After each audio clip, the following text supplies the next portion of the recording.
Florida State's depth chart is a big surprise. Florida State has players that were recruited, but not recruited as scholarship players on the depth chart and more. We're going to be talking about all things Noles heading into Alabama versus Florida State right here on Locked On Seminoles.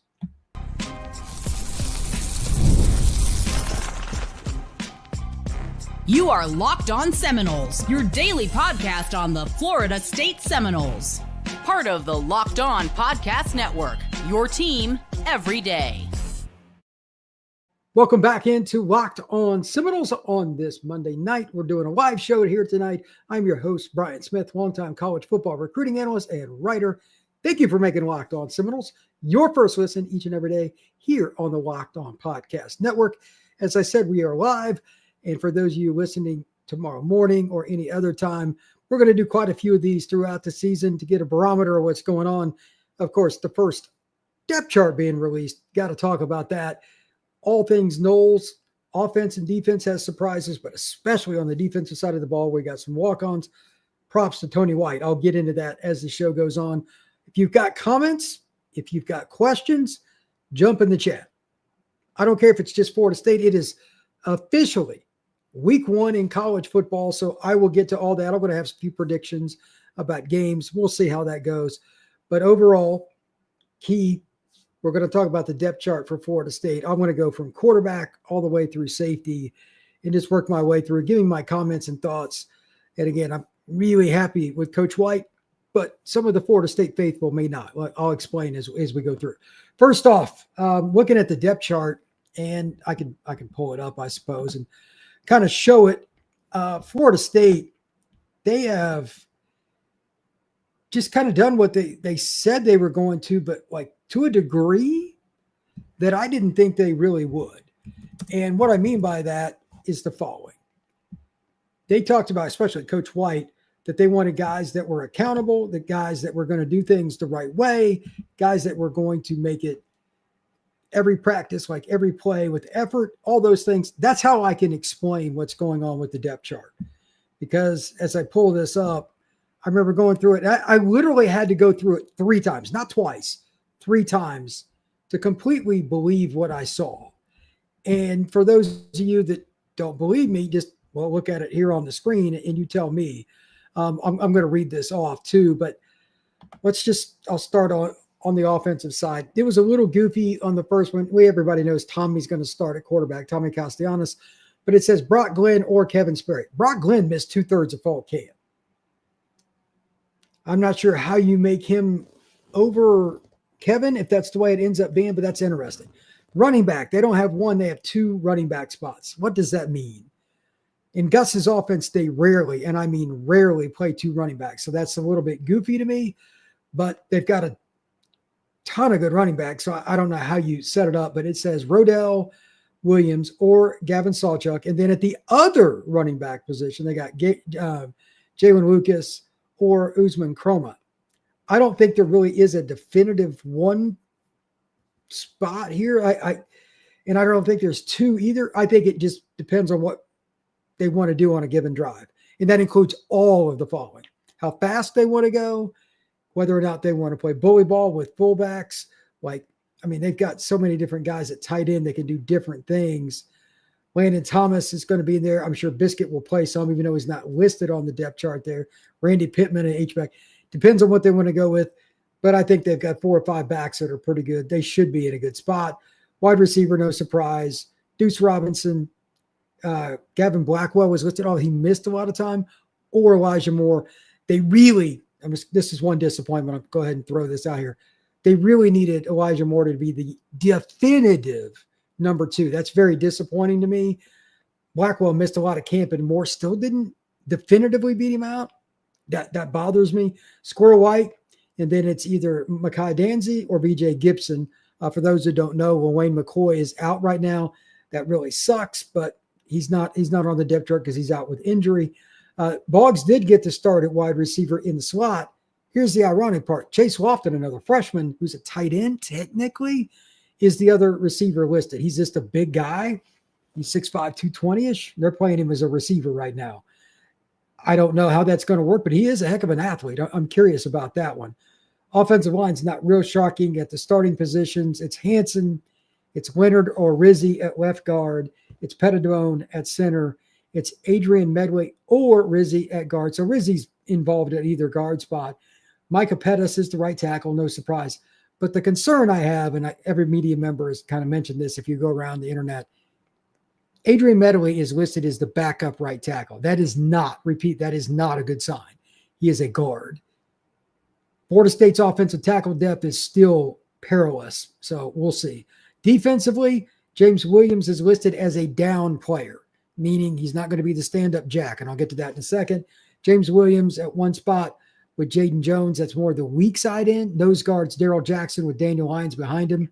The big freshman is out along with Wayne McCoy, so you don't have a true nose guard backup. Lyons is probably better as an end, but he's still a big guy.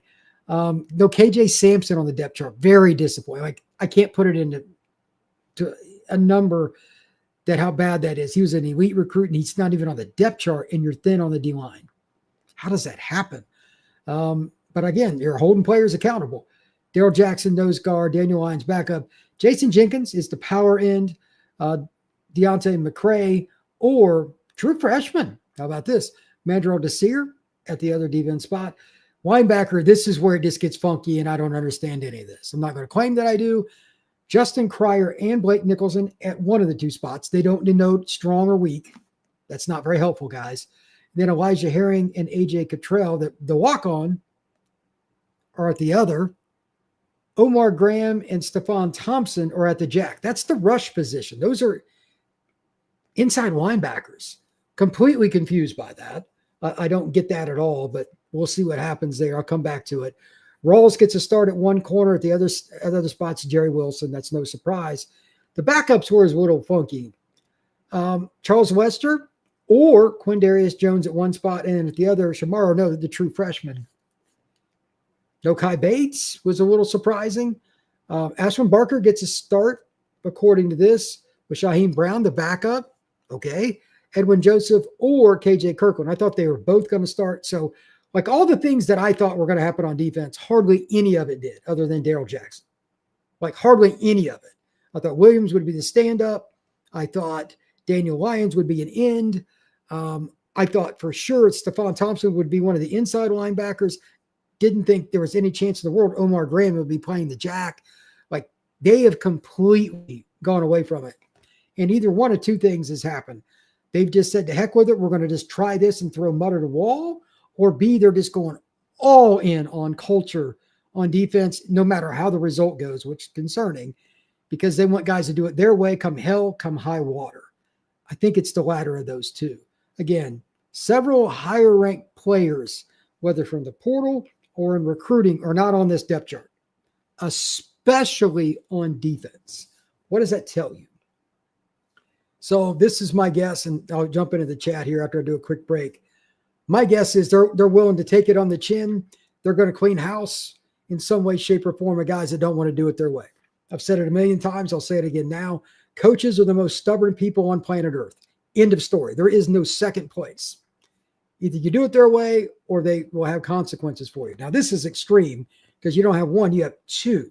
Repeat, two walk-ons, or traditionally speaking, what that would be considered walk-ons on the depth chart, ahead of guys that are scholarship players, traditional scholarship players. Further, you got guys that were elite recruits that didn't make the depth chart, and other guys that weren't as highly coveted and or younger ahead of them. This is a sign to me they're going full scale. We're just doing it our way. We don't care if this is the slowest climb ever. This is how we're going to do it on defense. Offense is a little different. There's probably fewer concerns because they got so many transfers they could plug and play. But defense, they really went with the youth movement, and they really went with a lot of different guys that, quite frankly, I didn't even know who they were. Like, I mean, AJ Cottrell, I've heard of it. I've seen his name on the depth chart before. I've never talked about him. And no offense, but who is Danny Hibbert? Like the rover position behind Earl Little? No idea. Shaheem Brown's not starting over Barker. Kirkland and Joseph at the same spot was a little surprising. There are so many different things that are goofy. But here's a stat before I go to break that I find good long-term. far as the backups go, true freshmen or redshirt freshmen or true sophomores, just guys in their first or second year in the program, there are 11 players on the depth chart on offense. 11. That's a lot. It's a youth movement on offense as backups with a ton of transfers starting, basically. On defense, it's a little bit different. There's only 3 guys in their first or second year. There's some transfers for sure, but they just got guys in a lot of unusual spots. I think they're really trying to build a culture. And if you don't want to be a part of that, if you don't want to be a part of the way they want to do it, you can hit the road. Tony White, if you guys remember it, if you don't know what I'm talking about here, go check it out a week or two ago. The press conference, he was visibly angry, about several players. He tried to hide it, did a terrible job, and everybody talked about it. Well, I'm talking about it again. This is the result of that. He's going to play the guys that do it the way he says to do it. I think that's going to cost him in this first game, and I'll talk about that as we get into the podcast here in a second. But I think long-term, this is the right move. This is something I plan to talk about next week after they played Alabama. I really did. Looks like I get to talk about it tonight and pretty much the rest of this week leading into the Alabama game. So let's take a break here, and when we come back, I'm going to talk culture. I'm going to talk about your questions and comments in the chat. That is next here on Locked On Seminoles. Today's show is brought to you by FanDuel. August 26th is officially FanDuel Futures Day, a brand new holiday for football fans who live for bold predictions and preseason hunches. For just 24 hours, FanDuel is giving you deals on NFL season predictions. So whether you're calling for your MVP, eyeing a bold shot division winner, or ready to crown your Super Bowl champion before week 1 even kicks off, this is your moment. So take a flyer on the MVP race, maybe, or perhaps you've got somebody you really think is going to win it. For me, it's Joe Burrow. Maybe for you, it's Saquon Barkley. Whoever it is, FanDuel lets you make your decision. Visit the FanDuel app today and start planning your future bets now, because FanDuel Futures Day is one day and one day only. FanDuel, play your game. Thank you once again for making Locked On Seminoles your first listen each and every day here on the Locked On Podcast Network. Truly appreciate you stopping in to get all your latest Noles news. And today, like I said, we're breaking down the depth chart for the entirety of the podcast. I just gave my thoughts, like opening remarks. I've got a bunch of other comments that I want to go over, but I want to get into the chat first, get caught up on that, and then I will dive into more of my own personal comments. So from the get-go here, let's see, Brandon Gibson. Brandon, what's going on, brother? Let's go Noles. This is from Seminole Zach. What's up, guys? And how we feeling? Confused is how I'm feeling based on the depth chart. I'm still trying to really get through it and understand it. I'm going to need a lot of time. I've been researching it for hours, and I'm still not really sure what to make of it. James Voss, I feel if we can keep it close, even though we probably won't win, that will help us the rest of the year. Yeah, that's a fair statement. James, I don't have any problem with that statement at all. Got to be competitive, brother. Got to be competitive. Blake Nagy, Noles stun everyone and upset Bama. Go Noles. You have a lot more faith than I do, especially after the release of this depth chart. Eric, Brian, how much patience is Mike Norvell going to get this season? I have to believe Mike has to get off for at least a decent start. Not sure what you mean by that. If you think there's a chance of him getting fired, barring them going 3-9 or something like that, brother, it's not happening. It's not happening. The contract is massive. It's not happening. So, yeah, it is what it is. Rock and roll. Danny Hebert. Yeah, brother, I don't know who the hell that is besides just seeing his name on the roster before. And I admit I don't follow it as close as some people in terms of depth. I wait to see the guys play, and he's been like special teams guy or whatever, but like playing on 1st and 10 for him to make it is a great story. And I'll talk about it. I hope he does great, but I got no information on him because like that's never been a guy that's come up in a press conference, never been really discussed on any of the, and I watch a ton of Florida State podcasts. I don't know anything about the guy. I kind of feel bad. I wish I did because it's a great story. Eric, I really hope Bama doesn't blow out Florida State. I'd imagine most people in this chat feel the same. Brandon Gibson, I think they just threw this together to give us something. In some ways, I could see that, especially at linebacker. Let me give you an example. They've openly admitted, incorrectly, based on everything else I know about some of these teams that run hybrid defenses, that the linebackers, it's play to play where they're lining up. I mean, it is massive shifts. There's a ton of verbiage. There's a ton of learning. There's a ton of adjusting to formations. Like you can be literally like in a normal behind the guards, behind the nose guard kind of thing position, and somebody shifts or whatever, then you got to go outside. Like everything is adjust to what you see. And some of these 3-man and 4-man fronts where they go back and forth, same players will be on the field. They'll be in a 4-man, then they'll be in a 3-man. They'll be in a 3-man again, but one of the guys walks up on the line of scrimmage. So what they're listed at, I'm not sure, but you got inside linebackers listed at the jack position, and they have openly said the jack position is going to be the stand-up outside linebacker that rushes the passer. It's not what inside linebackers do. It's not. So somebody explain that to me. The only thing I can think of is one that's really horrible, but I just think it's the truth. They literally don't have an outside linebacker to rush the passer. They don't even have a depth chart for it that they're ready to use. Like the true freshmen they brought in aren't ready. And James Williams, because they're not as deep on the traditional D-line, he might play it a little bit. Amari might play it a little bit. But they need James with his hand in the dirt. So they're just insanely short. And this is what they've come up with. I don't know. If they play James standing up in this game, will it shock me? Because this is a bunch of bull, as you're alluding to. That wouldn't shock me either. This just in. College coaches do 3 things at press conferences. They lie, and they lie. Period. Especially about injuries and depth charts. So I get it. But they really don't have a true 6'4", 240-pound guy that is a pass rusher. That's a big concern for this season. Sanders Clardy. What do you know about Donnie Hebert and Shamar Arnaud as backups on defense? I've never heard of them. Arnaud's a true freshman, and he's legit. It's a kid I had a chance to see. He's from Carrollton, Georgia, elite recruit offered by numerous programs around the country. Southern Cal, Auburn, Bama, all kinds of programs offered. Now, the kid you mentioned first, Hebert, whatever his name is, he's a former walk-on. I don't know if he's on scholarship now with all the new rules. I don't know how that really works.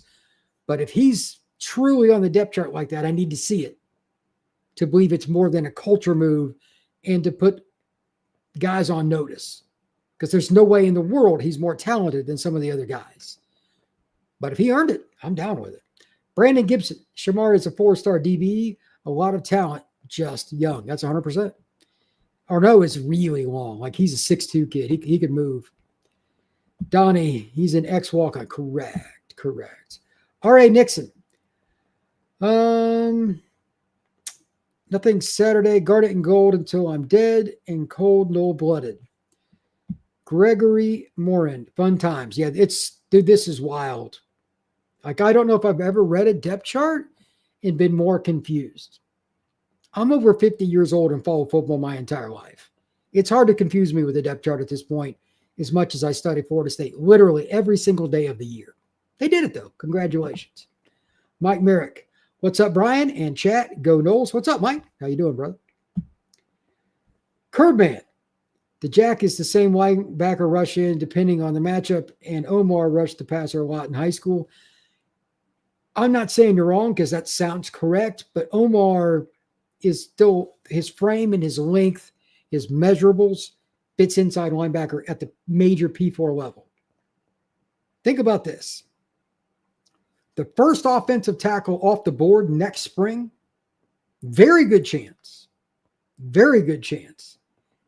It is none other than Alabama left tackle, Caden Proctor. You know how big Caden is? Yeah, anybody want to take a guess? He's listed at 6'7", 366, and he's light on his feet. You're going to put an undersized inside linebacker on the edge against him? Somebody explain to me how that's going to work out. Now, if they want to go 3-3 in a true sense and just rush 3 guys and drop 8 all day and just take their chances, maybe have some fire zone with it, okay. But you're not going to tell me that the best plan you have is to take an inside linebacker and make him an edge and go against Caden Proctor. And then their other tackle, Wilkin Formby, he's 6'8", about 320. They have length for days, and you're going against linebackers? I just don't see how that's the greatest of ideas. Maybe I'm wrong, but I've never even heard of that. Mike Merrick, Noles will get the W. Mike, I hope you're right, but right now I'm not feeling real warm and fuzzy after seeing this depth chart. Jack Fi blogs. You guys have to understand there will be nothing handed out this year defensively. They are putting out the people who are working their butt off. That is fact. Jack, that might be the post of the day right there, brother. I have no problem with it. I agree with what you're saying.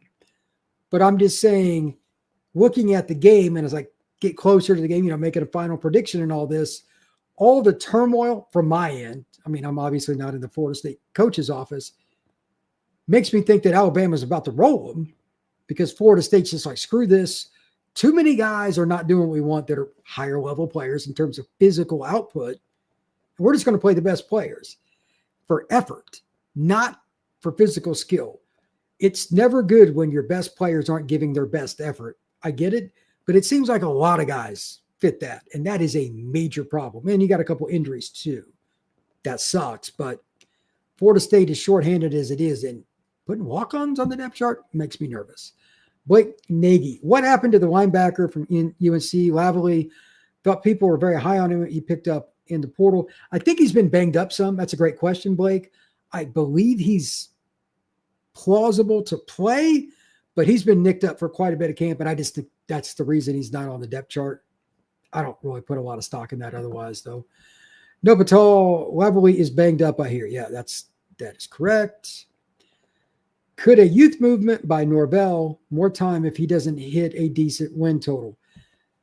I was actually thinking about that question earlier today, and I was going to pose it to the chat myself. So this is from Jay Craig. I want everybody to think about this. I'm going to read it again. Could a youth movement by Norvell buy him more time if he doesn't hit a decent win total? It depends on how long you mean, because I think they can go 5-7 this year and he's not getting fired because of the contract. I know everybody's angry for me saying that, but I'm 100% on that. He's owed $50 million. And if you fire him, that means you're probably changing coordinators too. That's a lot of money you'd lose on them. They don't have the cash. With that being stated, I would rather him go with the youth movement because sooner than later, and I'll go into this in full depth next week after the Bama game. I need to see a game first to do this, but here's the cliff notes. They're going to have to eat it either this next season or the season after. And I mean eat it. Completely cut the portal off and just play younger guys, even if that means going 4-8. You got to get back to a high school base. Like 80-90% of your starters, high school players. You have 5 transfers, okay, whatever. But you've got to get to that point. You can't keep just hitting the portal. It's running younger guys off, and it hurts you in recruiting too. It's not one or the other. It's both. Let's see here. Billy Titchener. I'm thinking Tommy's going to surprise us all. I think Tommy will do pretty well. I'm just worried that players around Tommy, because they have so much newness, there'll just be some stupid errors here and there that will really cost them in close games. Hear me out. Florida State has something like 15 transfers that are going to start. Now, I know a few of them were holdovers, but still, that's a lot. And you have guys that just aren't familiar with the systems because the offense and the defense are new anyway. You combine that with a transfer quarterback. I mean, Florida State, in terms of the major Power 4, probably has the most newness of any program. Probably the most. I don't know if I've got the sheet with me on this. I've got a notepad here, but maybe I've got it around. I probably brought the wrong one in here, but I wrote down, I went and studied. Oh, here it is. I actually do have it. This is an example of what I mean. In terms of transfers that are in the lineup, whether this year, last year, whatever, this is what the transfers are at some of their rivals in the starting lineup. Ohio State has 6, Notre Dame 2, Texas 4, Penn State 7, Georgia only 2. Bama's got 12, but several of those guys had connections to DeBoer last year, like Jeremy Bernard, the receiver, and some others. Florida only has 5. Clemson has 1. Most of those teams, except for maybe Florida, which is trying to do the culture change this year, going younger, those teams are winning big because they haven't needed to hit the portal. They've done the right things, played the game slow and steady, not getting greedy with the portal, and their culture is a million times better than what Florida State's, especially last year. FSU has to get back to that. So Tommy, I'm not worried about him. Seems like he's dialed in, but how many of those other guys are congruent with each other? It's a really difficult thing to do. Tim Peoples, 9-3 with a chance to win 10. Call me crazy. Tim, you're crazy. I think after today, I am definitely off the 9-win train. I thought there was an outside shot at that. I have backed off that very, very hard. R.A. Nixon, doesn't matter how good you can be if you're not doing what coach is telling you to do. 100%. Second best post of the day, maybe the best. Put it in contention. This is why, as much as I hate it for the short term, because I am not a patient guy, Florida State had to do this next year or the year after. Looks like to me they're kind of starting now, especially on defense, or they're like, to heck with it. We're just going to play the guys that do what we tell them to. If we get our butts kicked, that's fine. We're going to get rid of the people that don't want to do it right, and then we'll just reboot this sucker. Right now, I'm just going to ask, is everybody okay with that if it's the long-term play? Because I know Florida State fans, because they've been used to success, for the most part, want zero interest in it. They have zero interest. And I get it. But if the only path is to get there, you got to eat it with a whole bunch of young players. And again, let's see, they got 11 sophomores and freshmen on the 2 deep on offense. And then on defense, they got 3. So you're littered with young players and you got some transfers. To me, it looks like they're going to go with the youth movement, and next year they won't have many seniors that start. That's my guess. Some really talented guys. But are you okay with that? Because this year and next year could be very mediocre. But it's how you reset the roster, get rid of the portal problems, some of the off-the-field problems, the NIL problems, and start recruiting high school kids at a higher level. I personally like it. But I know short term, there's going to be some grumbling and some people throwing things and complaining in my chat. What says everybody here in this chat? Mike Merrick, at Tim Peoples, I got the Noles going 9-3. I do not, especially after what I just said. I hope Mike is right, but I don't think that he will be. James Voss, do you think that a false roster just to throw Alabama off? There's always the chance of that. James, that is a valid question. Again, there are 3 things that coaches do at press conferences. They lie, and they lie. I don't trust them with injury news or depth charts. It's not a Mike Norvell thing. This is across college football. That's why, like, people that gamble have more success with the NFL. The depth charts are far more accurate. In college, if you ever gamble on a game where you think you've got an accurate depth chart, you're an idiot. There is not a single depth chart that is correct in college football. Not one. Not even close. And the injury report makes not close look very good. Never, ever believe any of those things at the college level. No Patel. I don't think this team will quit, unlike last year. Better culture, guys. That I agree with. And it's a slow build. This is a great point. It's not fun to do this. It is a slow, tedious, hideous process. Hideous. Florida State still has to do it. They're not winning the title this year or next year anyway. You need to reset your roster. This year's effort, all the portal guys, was Norvell saving face because they won 2 games. They just wanted to get to a bowl. They'll never admit that, but I'm not stupid. They went and took a ton of transfer guys. They didn't have any choice, especially at line. But you're going to have to eat it with young linemen, especially next year. Like, they may take a couple of transfers for the offensive line, but like, overall, looking at the depth chart, I mean, Makai Danzy and all these young players, BJ Gibson, Wayne McCoy, you got all these young guys just at receiver. Landon Thomas is a sophomore. You got Chroma as a freshman running back on the 2D. You've got all this youth. Kevin Sperry. They're going to have to eat it. I'm okay with it if it gets you to where you want to be long-term. It may be a 4-year process. Norvell may not be there at the end of that. This is still a very attractive job. Hello, Lane Kiffin or whoever it is. I have no idea. Somebody else I think will end up at the end of this process, but you've got to go through it. So we'll see what they do. Tim Peoples at Mike Merrick, my man, Billy Titchener. Billy, I hope you're right with this, but I think that we need to get you checked. Billy is predicting 11-1 for the Noles. Billy, are you okay? We may need to seek a doctor to send to Billy's residence. Ray Dripper, I feel bad for FSU fans after seeing that depth chart. Probably not wrong. It's wild, but there is, like I said, if they do this right and they stick with it, long term it's good. This may not be good for the short term for this season. Nopatal, think we may see any Wildcat? Yes. Matter of fact, that's a great point. I want to hit on this. I am going to be floored if Florida State does not use Wildcat multiple times this year. 2 reasons. Number one, Gus has always done it. He's used it in just plethora of different ways. Quarterback, obviously, in his offense is like a running back anyway, especially Tommy. But he's used wide receivers. He's used H-backs. He has used guys that are running backs. Why not? And Florida State's got a really good line for run blocking anyway. They should be able to do it. Red zone would not surprise me. I don't know if they'll do it game 1, but at some point this year, they'll definitely do it. Luke, is Kevin Wynn going to miss the Bama game? Yes. He is not in the lineup.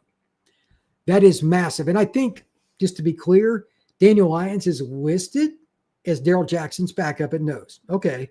Would he be there if Kevin was ready to roll? Probably not. At worst, Kevin would have been listed. Maybe Lyons is listed as the backup, and there's an or. Because like I said, they're going to run 4-man and 3-man line. They only showed it from a 3-man front, and that's fine because their defense is very complex. They need 3 depth charts just for the defense. And I mean that in a literal sense. It is what it is. So I think they did the right thing and just given their base. But I think Lyons is going to play into quite a bit this year too. So it is what it is. Child, please. It says dadgummit. Let's see. Wynn is out from Nopatal. Henry Wiggins. He isn't on the depth chart. That is true. I think it is smoke screens from Henry Wiggins. There could be truth in that. Again, I'm not going to sit here and say Florida State is giving an honest depth chart all the way through. I never believe anything with that stuff. I've been very clear. Today's no different. How many snaps will Jalen Lucas have? Great question. That is from Nopatal. I'm going to go, Florida State will get 70 to 80 snaps. I'm going to go 25 on offense, and he will also get, I'll go 35 because I think they'll use him receiver and running. That's the other thing. Like Jalen Lucas is an omnipresent kind of player, running back, slot. They may use him at H-back to try to get a linebacker on him in one-on-one cover. There's all kinds of things they could do. So over 30. And where he lines up from play to play, brother, I have no idea. Henry Wiggins, 6'7". Wit 1. You do a great job, Brian. Really appreciate your insights. Go Noles. Hey, man, appreciate that. Thank you very much. I truly do. Nick Taylor. Is Landon Thomas hurt? I was hoping he would have a breakout year. Yes and no. He missed most of camp, but the first practice he had back, at least to my knowledge, was the last scrimmage. They were probably holding him out precautionary as a guess, but his conditioning is not going to be where it's needed to be, especially playing in the North Florida Heat game 1 against Bama. Remember, it's mid-afternoon game. Kickoff's 3:45. Yeah. Good luck. So with that being stated, again, full disclosure, Landon Thomas is a very good player, but how many reps is he going to be able to take? I really don't know. Let's see here. Henry Wiggins, the depth chart is smoke screens. Thomas is banged up 2. That is from Nopatal. Let's see here. Wit 1, what did you think about Daryl Jackson's matchup? 6'6", 340 versus 6'2", 295. The guy for Bama, I don't know what his actual size is. Their center. But from what I'm told, he's a possible NFL player. The center at Bama is their second or third best lineman, though. That's how crazy it is. Their left tackle might be the best lineman in college football. So I think that's one of the reasons they really could have used another veteran body at nose guard that's ready to roll. That way you can move Darrell around. Caden Proctor isn't going to lose many battles this year, even against upper echelon players. Jason Jenkins and Williams, they're good, but are they ready for Proctor, especially if they don't get a lot of rest? Because their backups, I don't think, are ready at all. That's something to watch. Let's see if Florida State can contain the edges beyond the first half. That is probably my biggest concern going into this game now. Slick Travelers. Who would you play at the Jack if it was your call? Well, to be honest, it would be James Williams, but because of the injury situation, they're kind of screwed. They don't have a true Jack. That 6'4", ultra long, ultra thin, long-bodied guy. They don't have it. James is kind of grown out of that. He's over 260. So he's probably better off at the true defensive end spot, but it is what it is. They don't have one. Amari Williams would be the one guy on the roster that fits it, but they're trying to play him both ways because they're thin, which is crazy, but hats off to Amari for doing it. Besides him, at Williams, I thought that the other Williams it'd be those two, and neither one being listed there. Like, I don't know what they're going to do with Amari besides third downs. I don't think he's ready for first down and 10 against Bama. He's not strong enough yet. Remember, he enrolled a year early. So he should be a true freshman 18-year-old. That's not – against Caden Proctor, that's like taking candy from a baby. It's going to be second down and 2 all day if they just run outside zone. So Florida State is probably just going with older, stronger players, even though the pass rush may not be dominant. And maybe I'm wrong there, but I just don't think they have any, which is – mind-numbingly shocking, because when I was coming up, the deepest team in the country at DN was Florida State. The only team you could compare it to consistently was Miami and Florida. Right behind that, the big three were the three. Defensive end, it was the three best teams in the country were Florida State, and Miami, depending on the year, which order it was.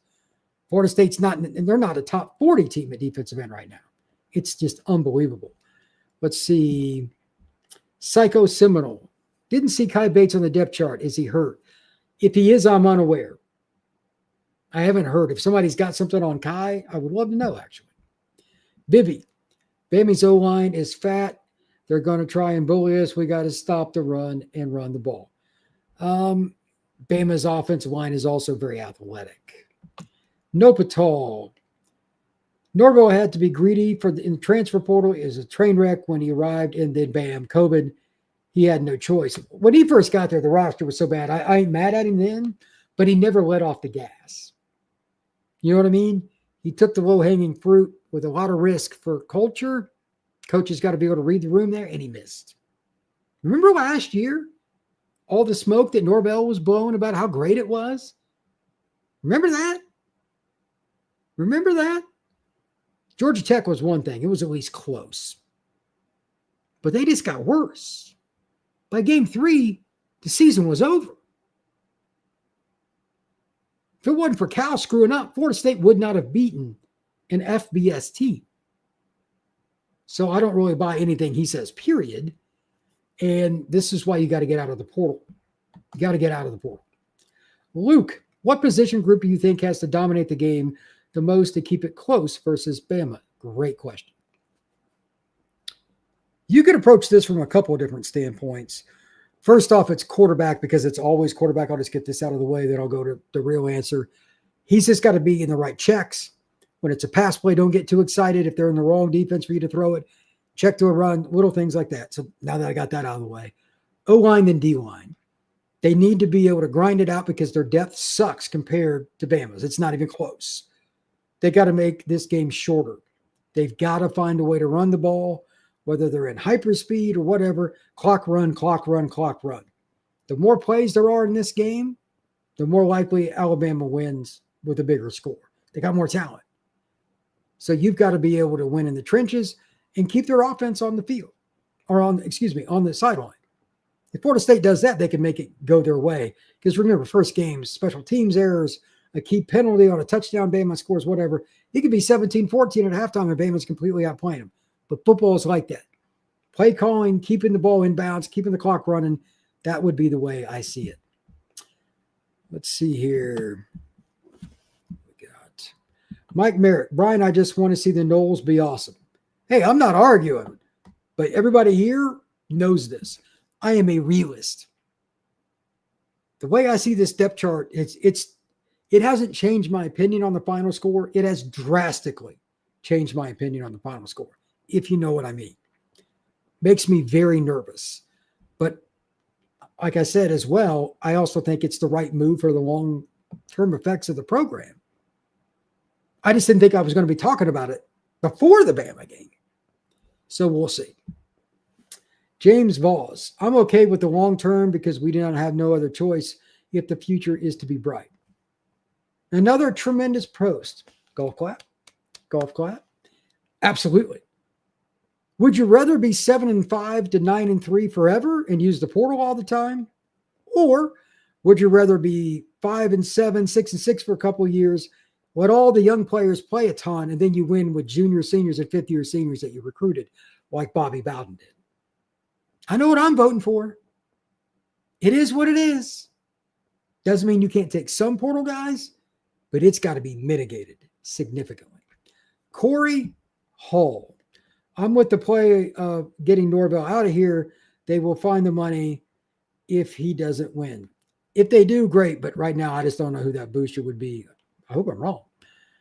Jay Craig. Youth movement only works to reset with a new head coach. Norvell has proved year after year he can't consistently recruit top high school talent. You're not wrong, but just meet me halfway here.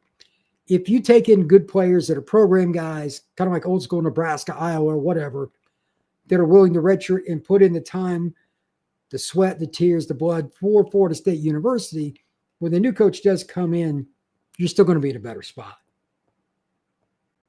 Just to be clear, just because Norvell starts the process does not mean he's the one that finishes it. Matter of fact, I'll be surprised if he does. Rod Nix, the youth movement must begin sooner. Next year's schedule is a monster. You know what? I really haven't looked. I probably should. I really haven't jumped on that train, but off the top of my head, you got Miami on the road. I believe Notre Dame comes to town. You got Clemson at home. You got Florida at home. Those are 4 prime programs right out of the gate. I don't know what ACC games they have, but that's a tough start for 4 games. You'll probably be underdogs in all 4 of those. Let's see. Luke. Do you think 7-5 is stoic?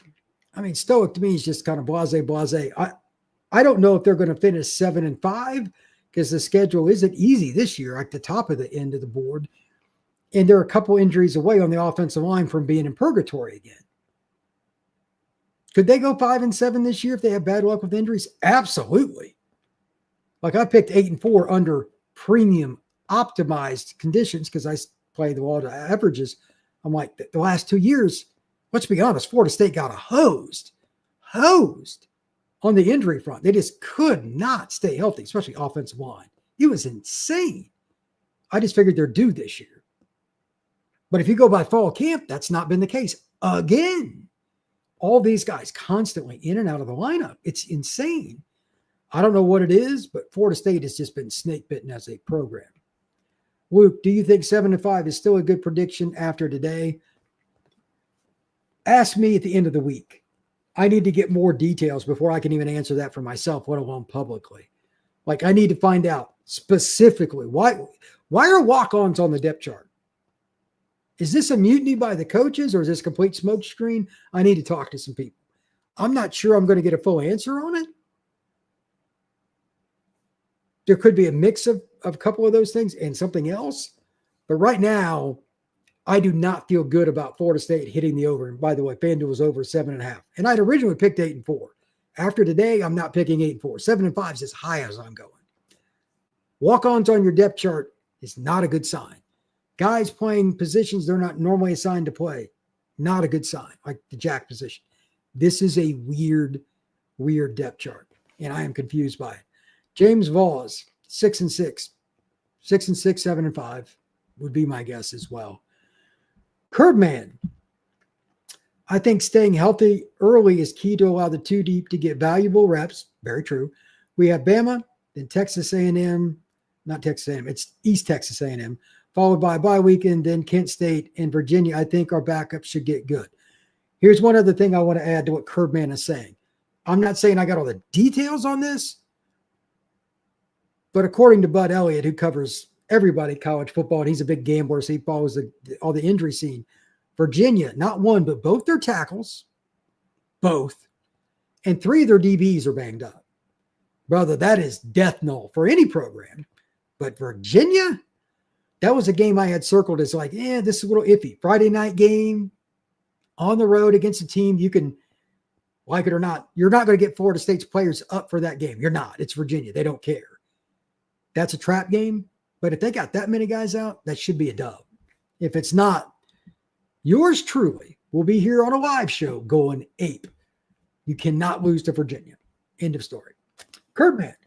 Reps in that span, letting starters stay healthy, leading up to the Miami game, should be a 3-1 with momentum. I'm not against that. It's very possible. Miami has to come up here to Doak. It is important for those games, those directional games, that you get a lot of your younger guys reps and just transfers and everything else. Bibby. Gang stop the run. Noles win 24-13. If they hold Bama to 13, Bibby, you deserve a beer. One of your buddies should buy you a beer. Rod Nix. Thanks, Brian, for making the point about CMN being at the helm for at least 2 more years, barring another catastrophic collapse. To clean house would top $70 million. It's just not feasible. Think about how unlucky Florida State was. I mean, just literally unlucky. He goes 13-0. Every coach pretty much in the country does that. They're getting an extension. They are. In the history of college football, it is the worst one season to the next that I've ever seen personally. Now, there may have been something before I came onto this planet in the early 1970s, but not since I've followed college football. It is what it is. Coop the Monster. Those tackles are going to be getting cracked by stunts. Could be. Let's see. Galaxy King. Florida State fan would have to explain to me why the outage over the depth chart. I mean, why so surprised if those players are in the roster in the beginning? Because a couple of them were walk-ons, and some of those guys weren't as highly acclaimed. Like Shaheem Brown's not even starting. He was your leading tackler. It's a weird depth chart. I just think there's a combination of cleaning house, and you're going to do it our way, even if that means we have to lose. Like they are trying to set the culture, especially on defense. I get it, but that also makes me mad at the players. It's not so much I'm mad at Coach White. I get it, but it's going to cost them games. Nobody in this chat wants to see Florida State go through that. There's a point where you have to get to, like Bud Elliott's recruiting ratio. Playing walk-on is not how you get there. It's not. So that is not a good sign. B Reader, calm down, boys. There's no tipping their hat. The best players will play. Tony and Gus know what they're doing. Bama's not winning in tally. I'd like to have what you're drinking tonight. Tim Peoples, let's be honest. You're in a bad conference with better coaches. There's no way you're going 7-5. Town alone can get you to 7, not factoring in coaching. Are you sure about that? They put walk-ons on the depth chart. Now, I understand that you have positivity, and I appreciate it. Virginia's got players on the depth chart that aren't walk-ons. You know what I mean? Like everybody does. It's Florida State's the one that's got the weirdest depth chart in college football. Galaxy King. I mean, Twitter is going crazy like it's players listed and no one has a clue who they are. Am I missing something? I didn't know who these guys were. I'd seen their names, but I knew they were walk-ons. It's a little different. But like some of these guys, we don't know what's going on. And they didn't talk about them at all in fall camp. At all. If there had been some warning, hey, so-and-so at strong or whatever position is making a move from a walk-on that's earned it. If they just would have said that, would have eased it a little bit. They did not. Luke, if Jerry can take Ryan Williams out of the game and Daryl and James Williams are living in the backfield, do you think that could help lead to an upset? Sure, but I'm going to say this again. I made some Florida State fans mad a while back. I might do it again. Nobody is covering Ryan Williams for an entire game one-on-one, and it goes well. Nobody. Leonard Moore is probably the guy I would give the task to above anybody else. He's the corner at Notre Dame, and I don't think he could. He's only going to be a sophomore, but I think he's the best corner in college football. I don't think he could cover Ryan. Jerry's really good. I don't think he's good as Leonard is. He's not going to do that. You got to mix coverages constantly. And that's Florida State's scheme now anyway, to try to get Alabama to turn the ball over. Quarterback might make the right read, but maybe Ryan Williams does it, or Jeremy Bernard. That's what zone is about. You're trying to take advantage of stupidity by the other team. And it could work. You're not playing man defense against Bama all day with Florida State secondary and seeing that go well. You got to mix and match. If you don't, you'll get smoked. John Doan, I think the defense, they're throwing names out. If they rotate as much as they will, it won't matter who starts. There's truth in that. They might rotate a ton. John, you're not necessarily wrong there, brother. But at the same time, I think Florida State, just like anybody else, they got to send a message their own way. If the coaches think it's the best to do it like this, again, long-term, I'm cool. But the post-game show on Saturday, I may not be the friendliest guy on the block. Let's just see how that goes. Mr. Reader, these are the same players we've been talking about for 6 months outside of 2 walk-ons, and they've been in the program for 2 years also. If they earned it, then so be it. That part, you're right, but it's some of the guys that didn't make the depth chart that are scholarship players making people scratch their heads. Like KJ Sampson. He was an elite defensive tackle recruit. Everybody wanted it. It's not even on the depth chart. That's just one example. Shaheem Brown was a leading tackle last year. It's not a starter. It's on the depth chart. Walk-ons ahead of guys. Kai Bates is not on the depth chart. Lots of weirdness to me. So we'll see how that goes. Parabellum. If we get blown out, Norvell would be gone sooner than later. Derek, still confident in beating Miami. I'm not confident. I just think they will beat Miami or Florida based on circumstances. I said that before the year that they would lose one of Virginia, Virginia Tech, Pittsburgh. One of those games that they have more talent, they'll lay an egg, but they'll either beat Miami or Florida. I think Florida State right now is impossible to predict game to game. I think they're really, really bad in that regard. Let's see. Good evening from Level Up Sports 10. Let's see. Malzahn will probably replace Norvell. I kind of hope it's Tony White. That's from Vashon. I think Tony White's going to be a head coach somewhere. Vashon, that's a good point. If he ends up at Florida State, I wouldn't hate it. They need new blood in some way. Bama on the road. Trotsky, what about it? If you think they're going to win, that's not a shocking pick. Level Up. What's your thoughts on the very optimistic but very versatile and upgrade from last year's secondary? I think Jerry will be good. They got more depth by a mile. Barker's a guy they like. He kind of does the right things. They talked about that at today's press conference. Norvell did. The other corner spot, I mean, they got multiple guys that can play. We'll see. I'm curious to see with Kai Bates and some of these other guys that they're really not going to play at all just because they weren't on the depth chart doesn't mean that necessarily. But like I'm looking at it now, Jabril Rawls is a guy I knew from high school, and he's got Lester behind him. That's a pretty good one, too, in terms of length and athleticism. We'll see. They're fairly unproven. Earl Little, no shocker. I think the starters, by and large, are pretty good. I just need to see it and how it works with the new defense, really. That's probably the biggest deal. Derek, how many wins now? 6 or 7 is what I would think. I don't think it's going to drastically change, but I'm not as confident as I was. No Patal. From what I've seen, Tony White doesn't blitz much, fake blitzes often. Do you think that changes versus Bama? That's a great question. I don't know. Bama is a really big pain because they got so much speed outside the numbers. that you're playing with fire. My guess is early on they won't blitz much. And if Bama just averages 6 yards a run, they're going to be forced into it. And then if the quarterback's on, you just get smoked. It is what it is. Early on, I don't think so.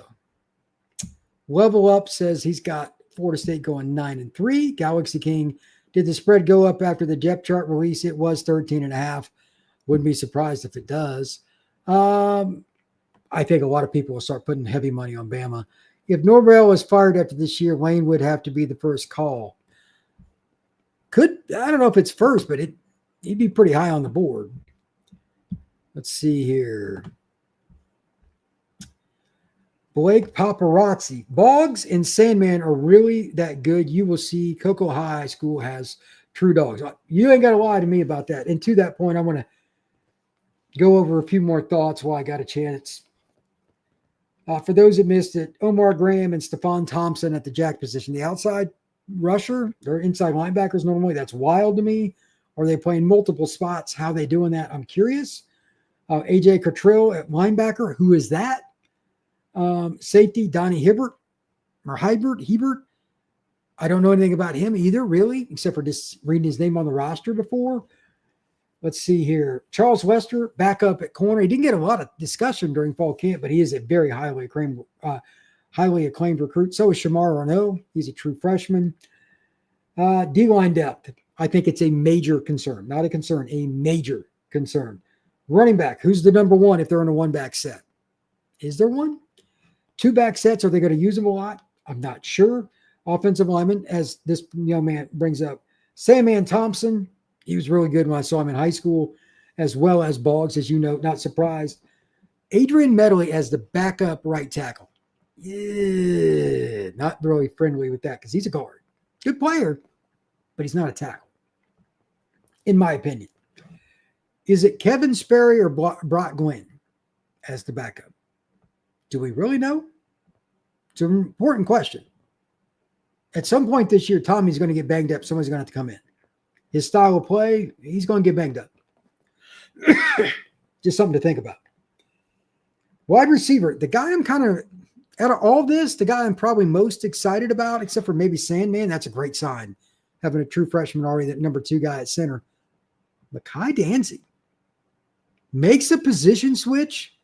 Let me see here, just to confirm. Let me look at the depth chart again here real quick. Mekhi Danzey is listed as the pure number 2 behind Squirrel White. You go, man.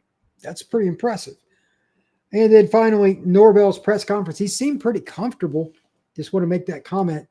I don't know if it's a scenario where he's just kind of over fall camp and he's exhausted, but he seemed pretty calm today. So F8 Tal Jedi 2672. The FSU defense will be welcome surprise Saturday. Maybe. Level Up. I agree, Black. I'm a big fan of Boggs. Yeah, he's legit. He is listed. He is listed as a starter for reason. Parabellum. If we go 5-7, goodbye, Norvell. Let's see. Mike Novak. I can't stand the team you pull for, but appreciate the way you report. Right down the middle. Found your content through a collab with Dono. Yeah, I tell it like it is, brother. And thank you for the honesty. It's just the way it is, man. I don't know any other way to report than this straightforward honesty. Rod Nix, great point, Brian. That UVA game is the game that sets the tone. It's a Friday night game on the road. Got to win that one. Don't take the Cavaliers for granted. Galaxy King. Okay, I didn't know walk-ons was starting. Yeah, that's insane. Not starting, but they're on the 2 deep. Both of them are key backups. One at safety, one at linebacker. That's wild, right? Like, with all the players they have, it's just weird to me. Bibby, you give Bama too much credit. They weren't good offensively last season. For pass blocking a run, Burrow's legs and Saban are gone. FSU at home will give Bama hell. I'm not saying it won't be competitive for a while, but I just think Bama has far more talent. Galaxy, is it the new walk-ons, like the guys who get the NIL instead of the scholarships? To my knowledge, those guys have been here a while. But I honestly don't know.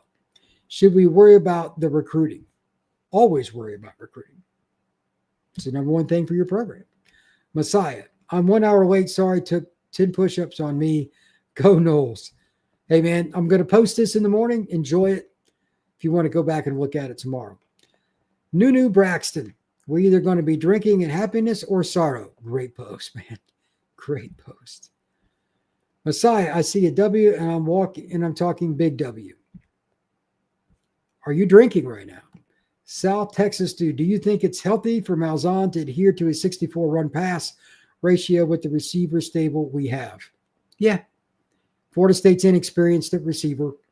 You got to run the clock. I have no problem with that. Brian Ransom, Florida State doesn't have the depth right now. 100%. 100%. That is a fact. B Mark 2. How did you grade LSU Florida State the last time we played LSU? Nobody gave FSU a chance because of LSU's 5-star players, and we beat them. We will beat Bama too. I had that being a close game. I can't remember if I picked FSU or LSU, but I thought it'd be a one-score game. I never bought that LSU was way better than Florida State. But whatever. Wit 1. How has Bama's defense performed against mobile quarterbacks in the past? Well, it's a mixed bag. I mean, if you look at LSU, they tore him up a couple years ago, but that guy won the Heisman. Trying to think of another good example. Nico gave him some fits at times. What else? I mean, Auburn gave him a little bit of fits the last couple of years, but nothing crazy. But there hasn't been as many mobile quarterbacks in the SEC lately that were really good. The guy at South Carolina should have beat him, and that's when he started to come on. But I don't think Tommy throws it as well as some of those guys. Ransom, that was against a 3-4 Saban defense. Yeah, that's a little different too. Kevin Sperry's the backup and next year's starter. Rod Nix. I hope you're right. I hope you are right. Scouts USA Network, Chroma will be RB1 by Sunday. Wouldn't be surprised. He's really good. Pixie Camper R6, what's happening with Landon? He missed 2/3 of camp. I just don't know if he's in game shape. That's all I got. They're not going to give us any more. Trotsky Jefferson. Might have the same type of players on the squad, but I think Nebraska held Ohio State to less than 70 yards on the ground. Please let this type of defense show up this year. Amen to that. Amen to that. Jay Craig. Noles doubt their win total. Go Noles. Luke. It's nuts that this is Norvell's 6th year and the depth is a huge part of the concern. You said it. 100%. Wizza 23. No, you cannot. Jay Craig. Jackson Arnold with OU ran for over 130. That was wild. NIL has destroyed the game. You are not wrong. You are not wrong. Well, folks, I appreciate everybody stopping in. This has been a blast.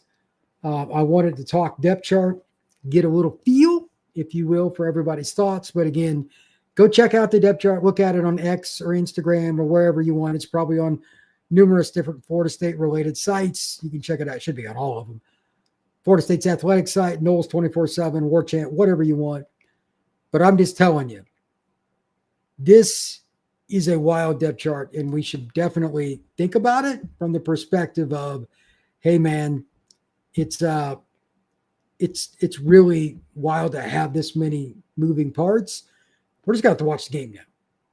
I don't know what else to say. We're just going to have to watch the game. So it is what it is. Please like and subscribe. Make sure that when you're going out talking to people, mention, if you would, the Locked On Seminoles podcast. Try to bring as much information and honesty. There will not be a more honest guy than me in this covering Florida State. I guarantee you that. Good, bad, or indifferent, I'm going to let it rip. That I hope everybody appreciates me for. But once again, thank you for checking out Locked On Seminoles. We will see you again tomorrow.